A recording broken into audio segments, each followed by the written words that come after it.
Halo semua yang di sini, kami ingin mempresentasikan tugas yang berjudul Peran Bahasa Indonesia dalam Katekese dan Komunikasi Pastoral dalam Pendidikan Keagamaan Katolik. Sebelum kami melaksanakan presentasi kami, untuk itu kami akan memperkenalkan diri kami masing-masing. Nama saya Dionysius Sukat. Saya Maria Bernardina Ua. Saya Maria Clarita Haki. Saya Yufrida Nino. Dan saya Yunita Mirianti Evi. Kepada pemateri, saya persilakan. Terima kasih atas waktu yang diberikan kepada saya.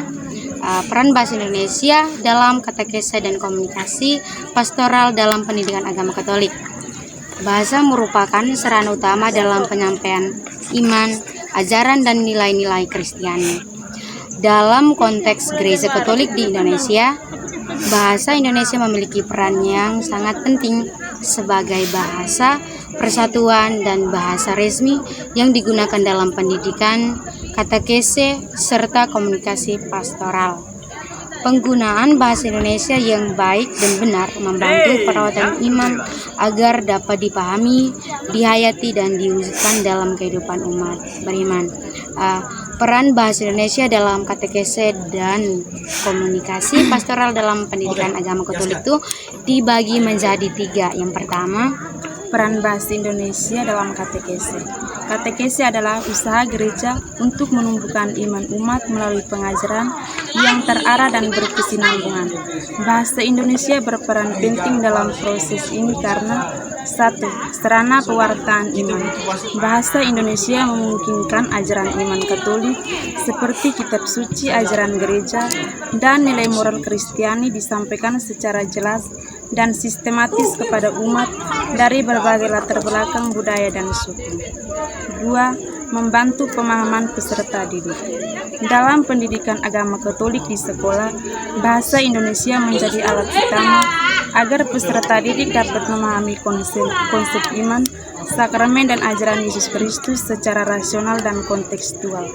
3. Menumbuhkan iman yang reflektif.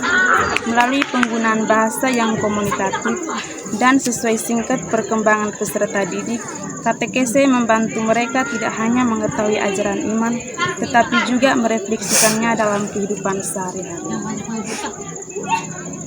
Peran Bahasa Indonesia dalam komunikasi pastoral.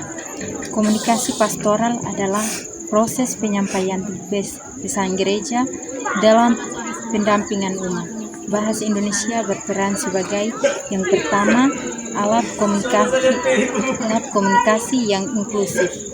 Bahasa Indonesia yang memungkinkan komunikasi antara pelayanan pastoral, iman, katekis, guru agama, dan umat dari berbagai daerah, sehingga tercipta kesatuan dan kebersamaan dalam gereja.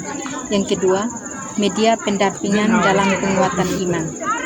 Dalam khotbah, bimbingan rohani, konseling pastoral, dan kegiatan kategorial, bahasa Indonesia digunakan untuk menyampaikan pesan pengharapan, kasih, dan solidaritas secara menyentuh dan membangun.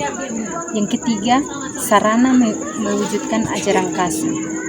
Bahasa yang santun, empatik, dan penuh kasih mencerminkan nilai-nilai Injil.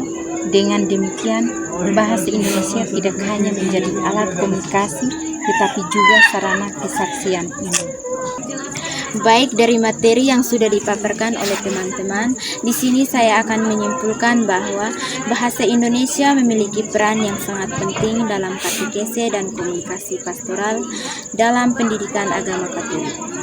Melalui penggunaan bahasa Indonesia yang baik, benar, dan kontekstual, pewartaan iman menjadi lebih efektif, komunikatif, dan relevan dalam kehidupan umat. Dengan demikian, bahasa Indonesia menjadi sarana yang strategis untuk menumbuhkan iman, mempereratkan iman, persekutuan, dan mewujudkan nilai-nilai dalam Injil dan kehidupan sehari-hari. Sekian dari presentasi kami.